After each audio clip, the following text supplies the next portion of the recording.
بیان به پر دی وي چې حیات برزخی آیا خاص د شهداو دپاره دی او که عام ټولو مسلمانانو مؤمنانو ته ده. موږ وایو چې حیات برزخی خاص تر شهداو پورې نه دی بلکې دا عامه ده انبیاو اولیاو ته هم ستا د مراتبو په تفاوت باندې لکه څرنګه چې قاضي ثناء الله پانیپتی رحمه الله په تفسیر مظهری د سورت آل عمران د 196 نمبر آیت لاندې لیکي چې والحق عندي ان هذه الحياة غير مختصة بالشهداء بل موجودة في الانبياء والاولیاء كما عليه دل عليه الترتیب. حق زما په نس باندې دا ده چې دا حیات او دا ژوند په قبر کې دا خاص نه دی تر شهیدانو چې موږ تاسو اورېدلې چې شهیدان په قبرونو کې ژوندي دي بلکې دا ژوند په قبر کې موجود دی. انبیاء ته هم انبیاء کرام هم په قبر کې ژوندي دي اولیاء کرام هم په قبر کې ژوندي دي لکه څرنګه چې په دغه آیت عظیمه کې په ترتیب سره دلالت کوي. سورة النساء 9 نمبر آیت کې الله تعالی فرمایي فأولئک مع الذین انعم الله علیهم من النبیین والصدیقین والشهداء والصالحین وحسن اولئک رفیقا اجمعین. بل نکته دا ده چې تفاوت د حیات برزخی د برزخ حیات متفاوت دی فرق لري ځکه چې حیات برزخی د انبیاو ډیر قوي دي ځکه چې د ازواج مطهراتو سره د یو امتی نکاح نه ده صحیح دا هغه علامت د حیات قویه ده. او بل دا ده چې دغه بیبیانې د نبی علیه السلام امهات المؤمنین دي دا بل وجه د حرمت د نکاح د دوی د عامو مسلمانانو سره ده او دا دواړه وجوهات منافی نه دي یعنی د ازواج مطهرات د نبی علیه السلام د بیبیانو سره د یو امتی نکاح نه صحیح کیږي په دوه وجوهاتو. یو وجه دا ده چې دغه بیبیانې امهات المؤمنین دي د ټولو مسلمانانو مندې دي د مندو سره خو نکاح نشي کېدی لهذا د امهات المؤمنین سره هم نشي کېدی. دویمه دا ده وجه چې ازواج مطهرات دا د چا بیبیانې دي خو د پیغمبر علیه السلام بیبیانې دي.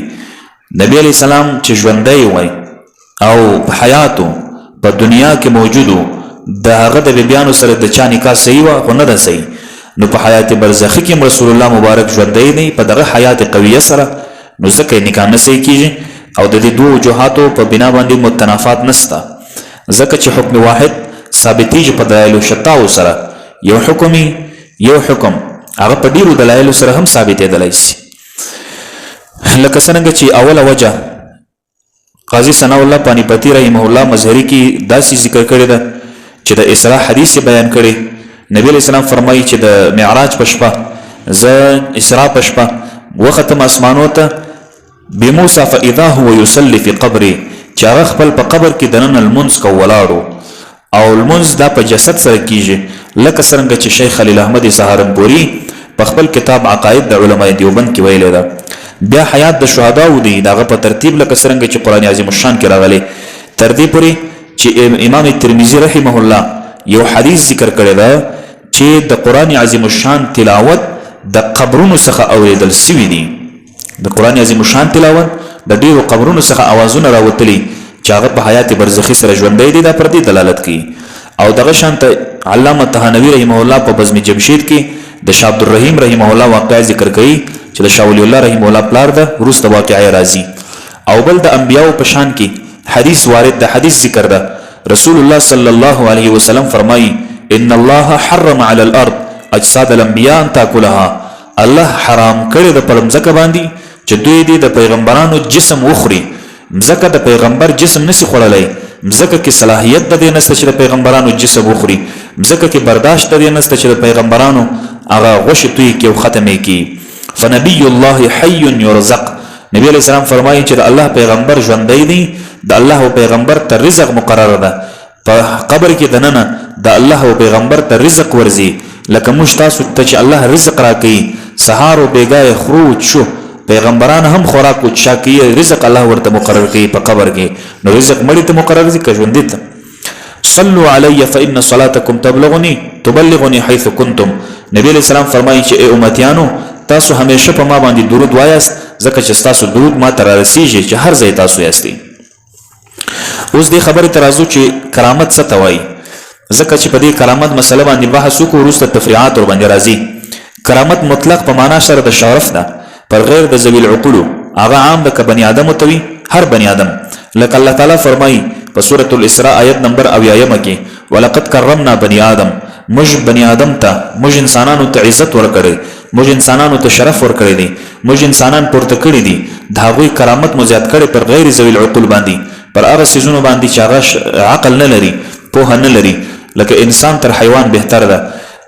دا په معنا د کرامت آدمیه سره دی. او مصطلح کرامت هغه څه ته وایي، مصطلح لکه موږ تاسو چې وایو فلانی ډیر کرامتي انسان ده، کرامت څه ته وایي؟ کرامت به وپېژنو. کرامت چې دی ویل کېږي ظهور د امر خالق العادت، یو نادر کار چې د عادت خلاف کاری، عادت سری، د عادت سرونکی شی د یو چا د لاس څخه سرزد سي چې هغه دعوه د اسلام کوي او دعوه د نبوت نه کوي او معرض عن للذات المنهمک فی الطاعات وي. ځکه چې امر خارق العادت یا د مدعی النبوه څخه راوځي یا بغیر د مدعی النبوه څخه، یعنی هغه کار چې د عادت سره خلافي هغه به د چا د لاس څخه وتلی. کچیرې د هغه چا د لاس وتلی و چې هغه د نبوت او د پیغمبري دعوه کوله، نو هغه ته بیا معجزه ویلی کېږي. هغه هم بیا خالی نه ده، یا به مخکې تر نبوت یا به وروسته. که مخکې تر نبوت هغه ته ارهاس ویلی کېږي. ارهاس لکه د رسول الله مبارک ارهاسات بیخي زیات دي. او کچیرې د نبوت بعد هغه ته بیا معجزه ویلی کېږي او تغریب او تشبیه ویل کېږي. او ورسره کچیرې د نبی د لاس څخه نه د وتلی دا امر خارق العادت، نو یا به د معرض عن اللذات المستغرق فی الطاعات مؤمن څخه وتلی وي، او یا کچیرې د هغه مؤمن د لاس څخه دغه کرامت، دغه امر خارق العادت د عادت څخه خلاف شی راوتلی و، نو هغه بیا کرامت ته. او کچیرې دا و چې د یو چا داسې چا د لاس څخه د خارق العادت شی راووته چې هغه په شریعت نه برابر، هغه د خپل دعوی موافق عمل نه درلوده، هغه ته بیا استدراج ویل کېږي، هغه ته بیا اهانت ویل کېږي، کهانت ویل کېږي. لکه مسیلمه کذاب چې د پیغمبري دعوه یې وکړله، د ابوبکر صدیق رضی الله عنه په زمانه کې د اسلام لشکر ورسره وجنګېده.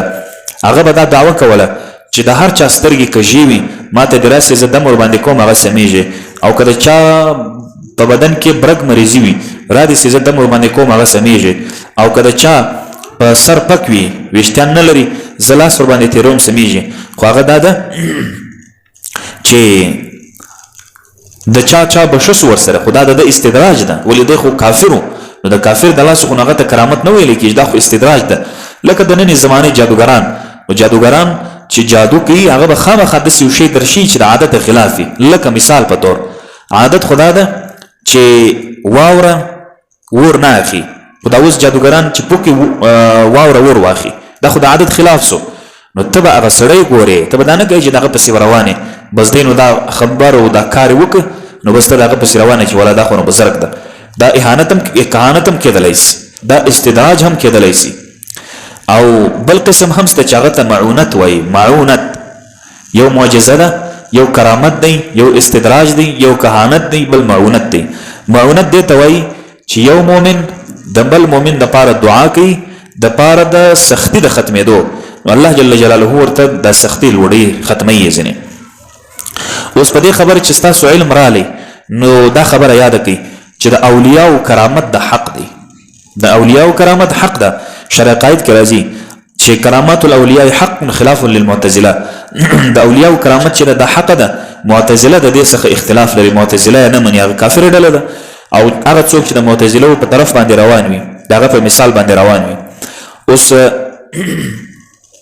شرع مواقف کې المقصد التاسع باب لګي مستقل د اولیاء په کرامت باندې چې دا جایزه ده زموږ په نس، خلافا لمن منع جواز الخوارق واقعه.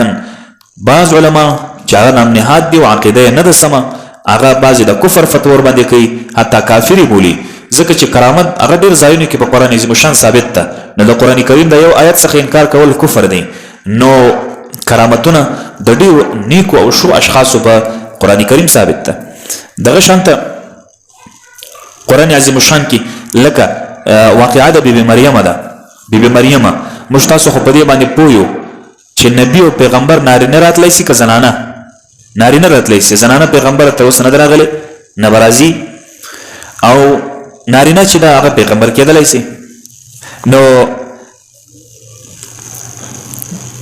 دا خبره ثابته سو چې بیبي مریم پیغمبره نه وه، دا د الله یو ولیه وه، د الله دوست وه، ولیه وه.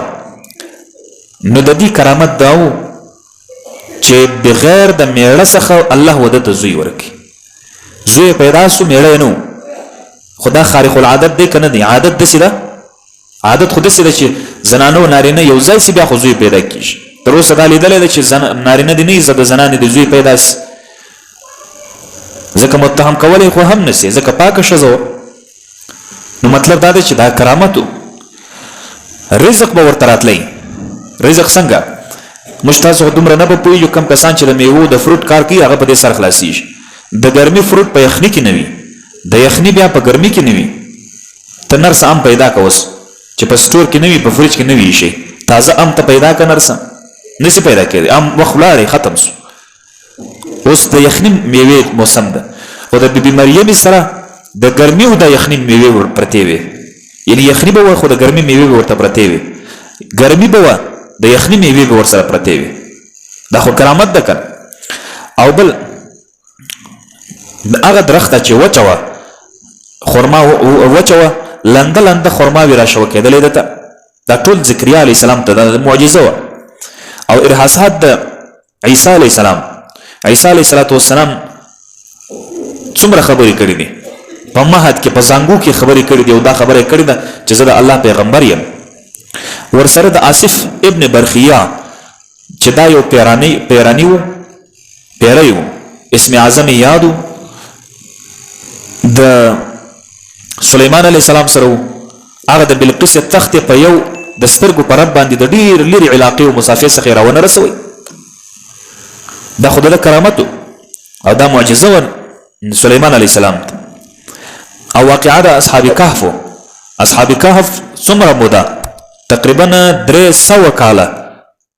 300 کاله الله تعالی جل جلاله دوی مړه کړه او بیرته دوی را ژوندي سو چې په دوی کې هېڅ آفت نه و. او دا اجماعي خبره ده چې اصحاب کهف خلک دا انبیا نه و، پیغمبران نه و. دا امر خارق العادت دی، دا خو عادت سرونکی ده.